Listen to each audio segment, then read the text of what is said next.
Hi, my name's Colin Zilka. I'm the course director here at Underwater Connection. We have 3 locations in Wisconsin, and I wanted to give you some suggestions and tips to help make your underwater navigation courses run smoother and a lot easier, and your students will have a lot more fun. The first tip I'd like to share with you is something that I've done through my entire career as a PADI instructor. Whenever I'm teaching a class above open water, for example underwater navigation, I always make sure that the student divers know exactly what they're going to be doing during the training dives. But then I take it one step further. I like to ask them why they're taking the class in the first place. Is it because of personal enrichment? Maybe they're thinking about becoming a master scuba diver or a dive master or instructor. Maybe they're looking to meet some new dive buddies. You'll be surprised at some of the answers that you get. So by finding out ahead of time why the student diver is taking the class, you can better tailor the course to meet their needs while still following the standards.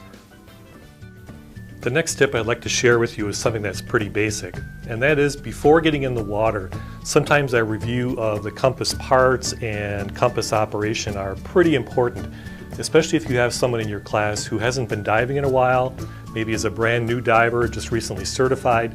So a review of the compass parts and operation is always a good idea.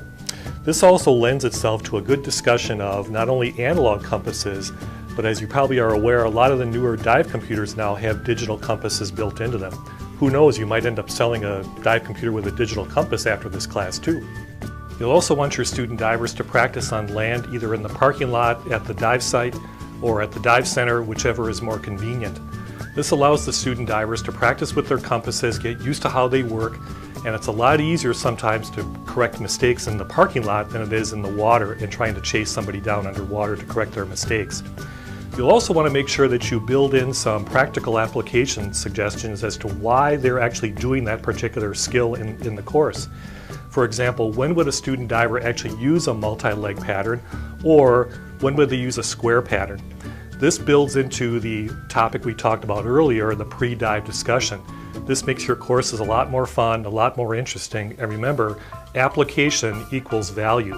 The more the student divers know why they're doing a particular skill or when it would be applied after they're certified, the more fun they're going to have, the better the learning they're going to have, and the more courses they're going to take from you in the future because they realize that your courses are very valuable and very much fun. Another thing I like to do with any class I'm teaching is to allow the student divers a little bit of time in the beginning of the class when we're in the water just to get themselves comfortable again with their gear, with wading, and dive procedures. This is also a good time to do your required pre-assessment of any student divers who you do not have recent experience with. This gives them a chance to kind of get comfortable, relax a little bit before they start the actual skills for the particular course that you're teaching. I find this to be very beneficial when we've got brand new divers again, or someone who hasn't been diving in a while. This is where your pre-dive discussion about why they're taking the class or maybe their dive history comes into play as well. That gives you an insight as to how much they've been diving, how comfortable they are, how experienced they are, and things like that. When it comes time to start the dives, I like to select a site for the first dive that's relatively flat. This allows the student diver to concentrate on their compass and compass navigation rather than having to make a lot of buoyancy adjustments. Early success builds the enthusiasm for the rest of the course. Another fun tip is once you've introduced how to use either the old nav finder or any type of course plotter, and you have your student divers successfully complete a multi-leg pattern, you have each buddy team prepare their own multi-leg pattern, then have another buddy team run that pattern and see how close each buddy team comes to the starting point. You could offer some small trinket prize like a bottle of defog or a patch of some type or something like that. It adds a little bit of a challenge to the course, and it also adds a lot more fun into the course. The last tip I'll share with you is this. Once all the requirements for the underwater navigation course have been successfully completed, why not take a few minutes and introduce and have your student divers practice a skill from the search and recovery diver course. For example, a simple U pattern or an expanding square pattern. This gets them excited about the next class.